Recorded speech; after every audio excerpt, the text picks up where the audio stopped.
Clasificación B, bajo supervisión de un adulto.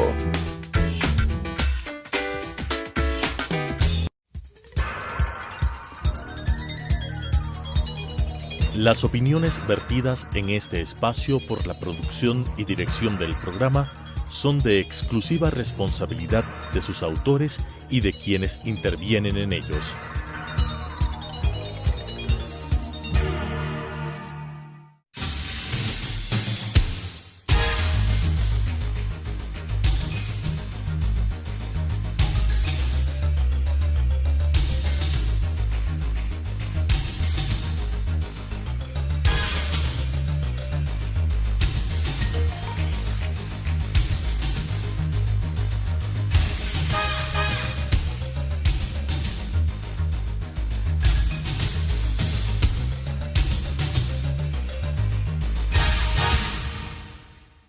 Bienvenidos a Debate Jurídico, el programa del Colegio de Abogados de Pichincha. Semana a semana tratamos diferentes temas, tanto jurídicos y también políticos, ¿por qué no decirlo? Porque lo jurídico va vinculado al tema político.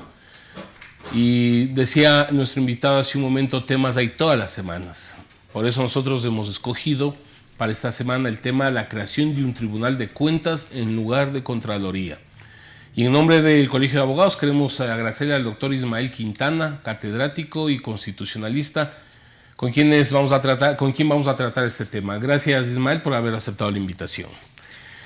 Empecemos. El Contralor Subrogante Pablo Celi presentó al presidente Lenín Moreno un proyecto para la creación de un Tribunal de Cuentas del Estado con el propósito, de transformar, entre otros temas, la estructura orgánica funcional y el sistema procedimental de la Contraloría. ¿Qué significa esto? Sí, bueno, buenas noches, qué gusto estar aquí con ustedes. Gracias al Colegio de Abogados por la invitación. Sí, ya desde hace algún tiempo se ha venido escuchando esta idea que en principio fue propuesta por el propio Contralor Celi, de avanzar, ha dicho él, a la transformación de una Contraloría que en principio es un órgano unipersonal a un Tribunal de Cuentas que, según la propuesta o un anteproyecto de ley que se ha preparado, sería un órgano pluripersonal. De lo que he visto, bueno, la intención es mantener el ejercicio de las competencias constitucionales que tradicionalmente se le ha entregado a la Contraloría General del Estado, esta facultad de ejercer la rectoría en el control gubernamental a través de la realización de exámenes especiales y, fruto de aquello, la imposición de responsabilidades civiles, administrativas y la formulación de los... Es decir, no le cambiaría el tema, porque bueno, cambia la estructura orgánico-funcional porque sería ya no una persona, como tú decías, sino varias personas o jueces o ministros, como se los llame. Pero el tema de los procedimientos, ¿se pretende también cambiar? A ver, ahí la intención, partiendo de que el Contralor hoy es de la máxima autoridad y que es un órgano unipersonal y que a la larga, en sede administrativa, todo termina en sus manos, la idea ha sido, nos ha dicho al menos el Contralor Celi, la intención es separar dos elementos importantes que se hacen visibles al momento en que el órgano ejerce el control gubernamental. Entonces uno dice, bueno, tendría que haber unos integrantes del tribunal que se ocupen del tema de la predeterminación de las responsabilidades y tendría que haber otros miembros del tribunal que se ocupen, en cambio, de revisar si esas predeterminaciones deben ser desvanecidas o deben ser confirmadas. Por eso es que nosotros tendríamos 7 integrantes del tribunal. Tendríamos unos electos a propuesta del presidente de la República, otros designados por la Asamblea Nacional, otros designados por la propia función de transparencia y control social, y además uno que tendría que ser designado. Esto me parece interesante porque hace justicia y reconocimiento a la carrera administrativa de la gente que ha estado largos años prestando sus servicios para este órgano de control. Se dice que se intentaría vincular como miembro del tribunal al mejor evaluado de un concurso interno que se debería hacer entre los funcionarios de carrera. Más o menos esa sería la composición. De ahí se nombraría un presidente del tribunal, pero la idea entonces sería conformar esta especie de 2 salas, ¿no?, donde los momentos del control estén separados, porque naturalmente hoy se presta a la duda, al menos, de cuán objetivo es el hecho de que sea el mismo Contralor el que predetermine y sea el mismo Contralor el que tenga que resolver o confirmar si se desvanece esa predeterminación o si se la confirma. En todo caso, Ismael, el crear este Tribunal de Cuentas se plantea por varios juristas, requiere de un cambio, no solo en la ley, sino también en la Constitución. Efectivamente. Se requiere que una reforma, con tu experiencia constitucional, una enmienda constitucional, una consulta popular. ¿Por dónde sería el camino? ¿O un dictamen de la Corte Constitucional? Bueno, sí, o sea, transformar de Contraloría a Tribunal de Cuentas no es un cambio meramente nominativo. Hay cuestiones cuantitativas y cualitativas que hay que revisar, y eso va a implicar no solo, como usted bien ha notado, un cambio eventual entre una ley orgánica de la Contraloría General del Estado a una ley orgánica del Tribunal de Cuentas, sino que en principio hay que hacer las cosas en orden, ¿no? Entonces habrá que reformar la Constitución. ¿Qué procedimiento es el que se podría seguir para este caso? A mi juicio valdría la enmienda constitucional. No es necesario, creo yo, acudir al procedimiento de la reforma parcial, que implicaría en todo caso un tratamiento previo en la Asamblea Nacional y luego de 2 debates una consulta popular ratificatoria de ese proyecto de reformas parciales aprobadas. ¿Esa enmienda sería por podríamos ir popular? A la enmienda y se podrían utilizar cualquiera de los 2 procedimientos que se establecen en el artículo 441 de la Constitución. Es decir, esto podría canalizarse a través de un referéndum, una consulta popular directa, como las que hemos tenido en mayo 2011 y en febrero 2018, o podría echarse mano de la vía parlamentaria, que también puede hacer enmienda constitucional, como la que se hizo en el año 2015. Pero igual se requiere de dictamen de la Corte Constitucional. En cualquier caso, siempre, según el artículo 443 de la Constitución, se va a requerir de que la Corte Constitucional emita un dictamen previo, primero calificando la vía, es decir, determinando si el cambio de Contraloría a Tribunal de Cuentas puede ser tratado a través de la enmienda constitucional, de la reforma parcial, o si requeriría, por ejemplo, de convocarse una Asamblea Nacional Constituyente, que un pronunciamiento de esos, dicho sea de paso, sería harto escandaloso. Pero esas son las competencias que debería ejercer la Corte Constitucional. Naturalmente, si se echa mano de la enmienda constitucional por consulta popular, la Corte también tiene que emitir ya un dictamen preventivo de constitucionalidad antes de que, obviamente, se efectúe esta convocatoria a consulta popular. A ver, pero la consulta popular lo convocaría el presidente de la República. Y él habla primero de establecer un acuerdo nacional para tomar esta decisión. ¿Esto llevará tiempo? Sí, naturalmente, porque tanto el ¿O se puede Consejo solo llamar por este tema? No, a ver, lo que pasa es que no vamos a estar jugando a la reformitis constitucional cada que nos da la gana, porque el país creo que ya necesita cierta estabilidad en materia de institucionalidad, y no podemos estar cada año o cada año y medio reformando 2 o 3 artículos de la Constitución. Es decir, acá ya se han puesto sobre la mesa o sobre el debate algunos otros temas, además de esta idea de crear este Tribunal de Cuentas. Entonces yo creo que si de una buena vez vamos a someter a consideración de la Corte para que califique la vía, y si esto va a ser con la idea de someter a consideración ciudadana a través de una consulta popular el tema de Tribunal de Cuentas, pues hay otros asuntos que hay que ver. Uno ve hoy en día el debate que existe en las redes sociales y en medios de comunicación también sobre esta idea de desaparecer, por ejemplo, al Consejo de Participación Ciudadana y Control Social. Es un tema que está en el debate y que creo yo debería ser incluido en una eventual propuesta de enmienda constitucional. Naturalmente, ni el Consejo de Participación Ciudadana ni el propio Contralor tienen iniciativa para proponer o promover procesos de reforma constitucional. Lo tendría que hacer o la ciudadanía o la propia Asamblea Nacional, o en todo caso el presidente de la República. Por lo que se ha visto, entiendo yo, el que se abanderaría de este proyecto sería el propio presidente de la República, aunque hemos visto que se está trabajando en conjunto con el Contralor y con el Consejo de Participación Ciudadana. Hecha la enmienda constitucional, quedaría pendiente cambiar la ley. Efectivamente.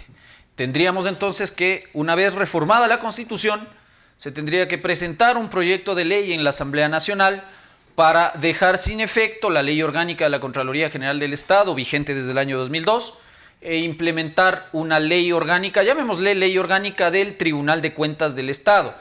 En eso ya algo hay avanzado, porque el Contralor Celi ha trabajado en un anteproyecto de Ley Orgánica del Tribunal de Cuentas, que sería el que se presente finalmente, creo yo, más o menos, con algunos cambios, a la Asamblea Nacional. Pero no solo eso, sino que una vez que se apruebe, se tramite, se sancione el proyecto de ley, habrá que reformar alguna normativa reglamentaria interna. Y entonces, por ejemplo, como se va a cambiar la estructura del órgano de control gubernamental, hay unas normas reglamentarias que ha dictado la Contraloría que se tienen que revisar. Por ejemplo, el reglamento de uso de bienes públicos, el reglamento sustitutivo de responsabilidades, ya, pero eso lo pueden ir haciendo en el camino, ¿o no? etcétera, etcétera.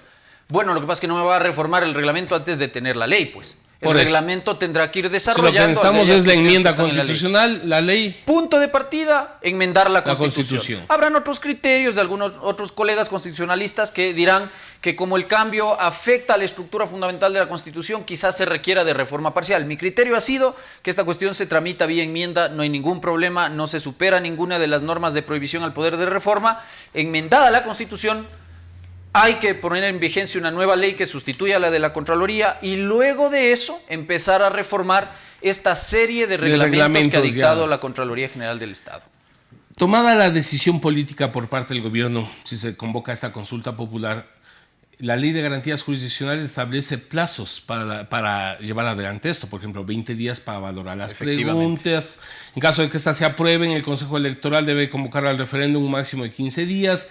Y las votaciones en 70 días. Es decir, estamos hablando en un buen tiempo que se podría hacer estos cambios. Sí, no es de la noche a la mañana, porque mientras si sumamos plazos. Bueno, mientras tanto sigue en actividad la Contraloría General del Estado, tal cual la tenemos prevista en los artículos 211 y 212 de la Constitución, es decir, un contralor como máxima autoridad, el sistema de establecimiento de responsabilidades, como sabemos, civiles culposas, administrativas, indicios de responsabilidad penal. Eso sigue en marcha, en tanto el nuevo marco jurídico que regule a esta institución sea cambiado y puesto en vigencia. Pero el Consejo de Participación Ciudadana Transitorio no tenía también entre una de sus funciones nombrar al Contralor. Si ya se termina su periodo, queda fuera de su... Sí, ahora, a ver, cuando uno le entregó esas facultades extraordinarias al Consejo de Participación Ciudadana, esta tarea quedó dividida en dos partes, ¿no es cierto? La primera parte, para la que tuvo 6 meses, según la pregunta 3 de la consulta popular, era para evaluar. Y luego de esto venía la segunda parte de la película, que era nombrar. Ahora, ¿qué ocurrió en el caso de la Contraloría General del Estado?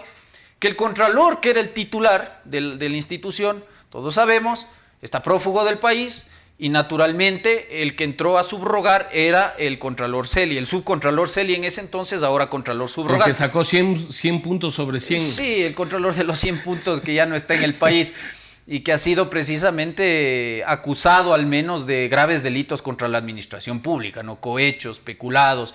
Justamente los delitos que son materia de control por parte de este importantísimo órgano de vigilancia del correcto desempeño y manejo de los recursos públicos. Pero bueno, entonces, como entró a subrogar el doctor Pablo Celi, no podía el Consejo evaluar a un subrogante. ¿Ya? Entonces, claro, como no se ejerció esa facultad extraordinaria de evaluación, ya no puede hoy ejercer esta segunda atribución respecto de la Contraloría General del Estado, que no fue, en todo caso, evaluada. Por lo tanto, el Contralor Celi se quedaría en funciones hasta ver qué pasa. La primera opción es que no haya la tal consulta popular o, en todo caso, reforma constitucional.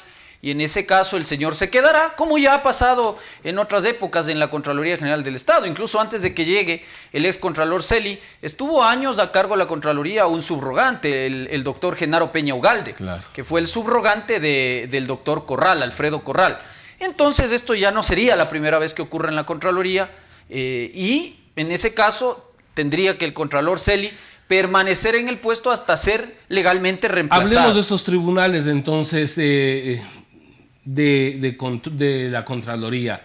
¿Conoces de alguna experiencia en otros países funciona esto o en todos los países es uno solo el Contralor? No, hay experiencias comparadas, ¿no? Entonces usted tiene, por ejemplo, si la memoria no me falla, en Argentina tenemos experiencias ya de Panamá, tenemos experiencias de la China, tenemos experiencias en Francia, es decir, tanto en países de Iberoamérica como en países europeos ya se ha ido implementando esta idea del famoso Tribunal de Cuentas. De hecho, en el caso ecuatoriano, el origen de la Contraloría General del Estado es aquel.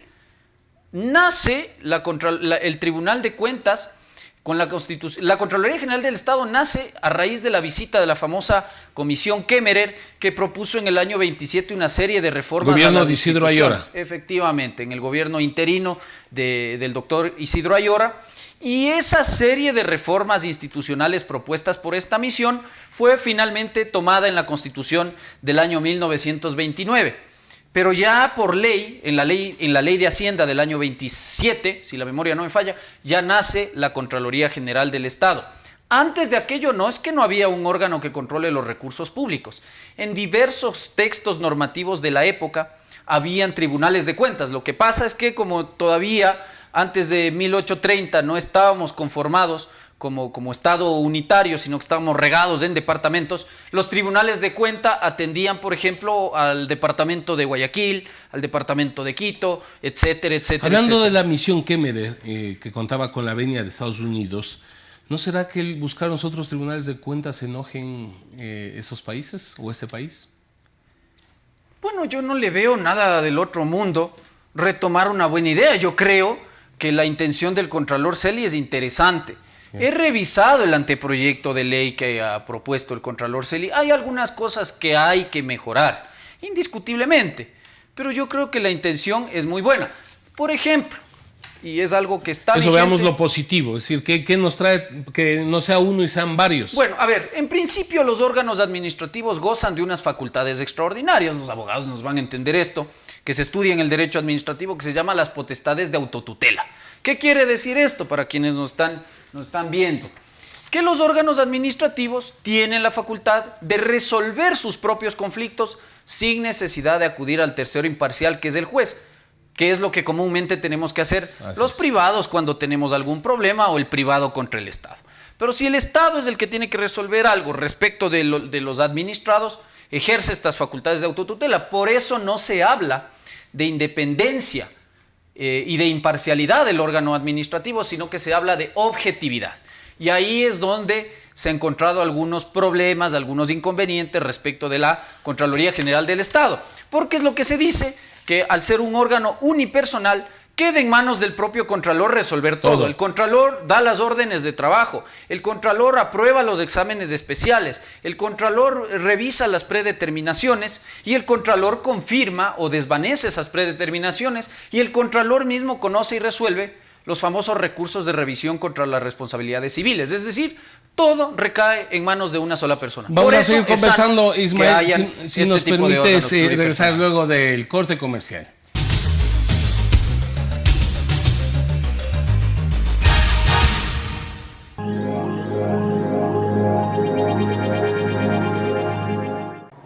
Adriana, cancélame todas las reuniones. No voy a ir a la oficina. Estoy con una jaqueca que no aguanto. ¡El jefe no viene!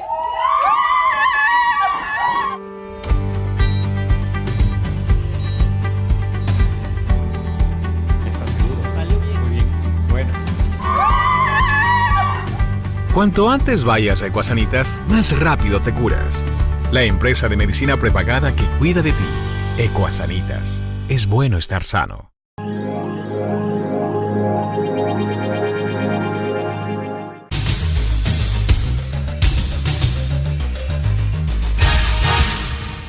Volvemos entonces con Debate Jurídico, el programa del Colegio de Abogados de Pichincha. A quienes nos sintonizan, estamos con nuestro amigo, el doctor Ismael Quintana, catedrático y constitucionalista, tratando el tema de la creación de un tribunal de cuentas en lugar de la Contraloría. Opiniones muy interesantes y seguimos recabando estos puntos de vista que nos ayudan a los abogados y al público en general. El Contralor subrogante Pablo Celi ha dicho que esto de los tribunales de cuentas responde a una evolución de los sistemas democráticos. ¿Es más democracia?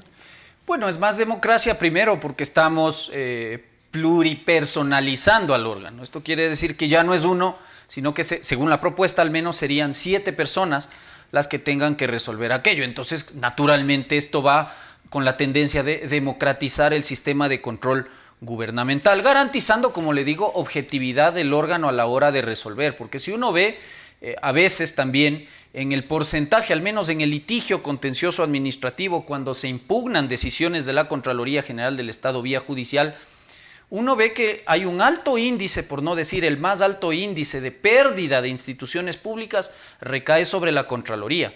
Y es porque muchas veces se cometen equivocaciones y se cometen hasta injusticias al momento de establecer responsabilidades administrativas, civiles o incluso indiciar en el ámbito penal contra personas. Uno dice a veces la cuerda se rompe por el lado más débil y quienes deben responder, los mandos altos, se quedan en la impunidad y terminan pagando los platos rotos los mandos medios o gente que ha ocupado un cargo jerárquicamente muy inferior. Entonces, no será el mejor de los sistemas porque todos tienen fallas, creo que no hay sistema perfecto, pero indiscutiblemente que es una buena propuesta el hecho de permitir que ya no sea uno, sino 7 personas las que en reunión de pleno resuelvan sobre estos temas importantes. La creación de estos tribunales de cuentas, ¿se puede vincular al tema de la lucha contra la corrupción? Bueno, lo que pasa es que usted, ahí sí le debo decir, nosotros podemos experimentar con lo que sea. Porque se dice, ¿no? Para que no sea uno, pero a ver, eso está bien, democratizar el órgano, garantizar objetividad a la hora de ejercer el control gubernamental, está muy bien. Pero hay unas cuestiones que escapan a la realidad de las normas, que escapan a las disposiciones constitucionales, a la ley, y que son cuestiones que tienen que ver ya con la cultura que tenemos nosotros aquí como ecuatorianos, y nuestra cultura jurídica y la ética del funcionario, ética pública a la hora de ejercer. Claro, porque puede ser 1 o 7. Entonces, con esto yo lo que le quiero decir es, usted puede llamar aquí a este órgano que ejerce control sobre los recursos públicos, Contraloría, Tribunal de Cuentas, como se llama en otros países, Auditoría General de la Nación, como usted lo quiera llamar. El problema no es ese, y el problema no es en ese sentido que sea 1 o que sean 7, porque antes tuvimos un Polit, que era el contralor de los 100 puntos para el presidente Correa. Claro. Pero si usted en cambio lo que va a hacer es llamarme y nombrarme un tribunal de cuentas con 7 Carlos Polits, pues solamente la corrupción y la impunidad se va a multiplicar por 7, pues. Ya es un tema ético. Entonces, también. Naturalmente, ahí habrá que ver, como le digo, entonces, no importa el sistema ni el órgano, sino a quién se nombra. Entonces tocará buscar un mecanismo muy habrá que tener en su estricto. momento mucha atención y mucho cuidado, si es que esto llega a cristalizarse, de presionar y de saber quiénes van a ser los famosos y entre comillas jueces de ese tribunal. Que empezaría por el mecanismo de selección. Sí, naturalmente. ¿Y quiénes les escogen? Pero es que por eso le digo, eso no importa. Eso puede ser designación por ternas, concurso público, designaciones directas hechas a base de propuestas del presidente, de la asamblea, etcétera. Importará al final del día quién ponga. Si usted me pone ahí a 7 corruptos que van a socapar el desempeño incorrecto de funciones públicas por parte de personas que son irrespetuosas del manejo de recursos públicos, la cosa no va a cambiar. Es decir, si la idea aquí en Ecuador es creer que cambiando de nombre y de estructura a la institución avanzamos en la lucha de la corrupción, eso es interesante, es bueno, pero no va a ser suficiente. Pues no es el puntal, porque el complemento de aquello es poner buenos funcionarios, gente que sepa además del tema, gente honesta, y que no esté dispuesta a hacer lo que ya se ha hecho en el pasado. Entonces, tapar la corrupción, Ismael, no y se puede dejarla en la entonces impunidad. argumentar de que como un elemento de este Tribunal de Cuentas de que 1 era más fácil corromperle que 7. No, pues porque eso le digo, o sea, si usted ahí me pone a 7 Carlos Polit, va a pasar lo mismo. Va a pasar lo mismo, solo que se multiplica por 7. Ya no se enriquece uno cobrando por exámenes especiales o por eliminar indicios de responsabilidad penal, sino que serán 7 personas. Entonces, el argumento no va por ahí. Esto ya es una cuestión de cultura, de respeto al ordenamiento jurídico y de ética pública. Y eso, lamentablemente, las constituciones y las leyes no las imponen. Y el argumento de que nombrar 7 puede hacer la administración de la Contraloría más efectiva y más rápida en sus decisiones. Sí, eso le puedo creer. Le puedo creer que haya intención de dar eficiencia administrativa a los trámites que se manejan y que se procesan al interior de ese Aunque hemos órgano. encontrado en nuestras instancias administrativas, tribunales, y que se demoran cantidades. Sí, naturalmente, porque también todo sistema al inicio es bonito. Acuérdese usted cuando se implementó el famoso COGEP y el expresidente del Consejo de la Judicatura se llenaba la boca diciéndonos que miren cómo se llaman audiencias preliminares en cuestión de días. En 2 meses ya está dictada sentencia en audiencia de juicio. Claro, eso pasa al inicio, pues cuando hay un sistema nuevo y las cuestiones se empiezan a manejar diferente. Pero si luego empezamos a dejar acumular las cosas, Nos llenamos de trabajo y terminamos como la Corte Constitucional Cervecera o como los tribunales y las salas jurisdiccionales que están contenciosas abarrotados de administrativas. Sí, naturalmente. 2-3 años para... De eso no están exentos los órganos administrativos, porque aclaremos una cosa, el hecho de que se llame Tribunal de Cuentas no convierte a ese órgano en jurisdiccional, ejercerá potestades administrativas idénticas a las que ejerce hoy en día el Contralor General del Estado. Entonces, esto de que se acumula el trabajo en los órganos administrativos tampoco es una novedad. De hecho, en la Contraloría ocurre exámenes especiales que tardan años completos en resolverse. Si no, vaya a ver por qué después, cuando se formulan las responsabilidades y estas son impugnadas en el contencioso administrativo, la causa o el índice más alto de darse de baja en vía judicial aquello es argumentando, curiosamente, la caducidad de la potestad del órgano rector de la Contraloría. Ismael, permítanos topar rápidamente en los minutos que nos quedan unos 2 temas adicionales que con tu conocimiento nos puedes aclarar. Se concedió un habeas corpus preventivo para los hermanos Isaías, hoy detenidos en Florida. ¿Se aplica en el país esta figura jurídica? Eso lamentablemente no existe en Ecuador. El habeas corpus existe, es una garantía de protección de derechos fundamentales, pero en el encuadre normativo y jurisprudencial que tenemos, en la Constitución, en la Ley Orgánica de Garantías, en la jurisprudencia de la Corte Constitucional, tenemos taxativamente previstas las causales de procedencia. Y básicamente, ¿cuándo cabe habeas corpus en Ecuador? Cuando hay privación de la libertad ilegal, arbitraria e ilegítima de una persona. ¿El caso de los señores de Isaías cumple con ese requisito? Naturalmente no. Ellos alegan que han sido violentados sus derechos y garantías por los órganos de justicia, entre esos. Bueno, pero para eso ha dicho su abogado que está pendiente de resolverse una acción extraordinaria de protección ante la Corte Constitucional. Usted no puede reemplazarme una garantía jurisdiccional por otra, es decir, como no me ha resuelto la Corte y además como la acción extraordinaria de protección no suspende la ejecución de ese fallo condenatorio a pena privativa de libertad, entonces malutilizo otra garantía jurisdiccional abusando del derecho y exigiendo a los jueces que me concedan algo que según la ley no procede. Primero, porque la acción extraordinaria de protección, le insisto, no tiene efecto suspensivo, es decir, ese fallo de condena se debe ejecutar. Y segundo, porque el habeas corpus preventivo en Ecuador no existe. El señor lo que ha hecho es esquivar la prohibición que hace la ley de garantías de solicitar a través de medida cautelar autónoma constitucional el freno o la inejecución de decisiones judiciales. Eso es lo que ha hecho la defensa de los señores de Isaías. Eso es improcedente a todas luces. Queremos una vez más, en nombre del Colegio de Abogados de Pichincha, agradecer al doctor Ismael Quintana. Nos ha dado luces en varios temas que está a consideración de los abogados. Buenas tardes. Las opiniones vertidas en este espacio por la producción y dirección del programa son de exclusiva responsabilidad de sus autores y de quienes intervienen en ellos.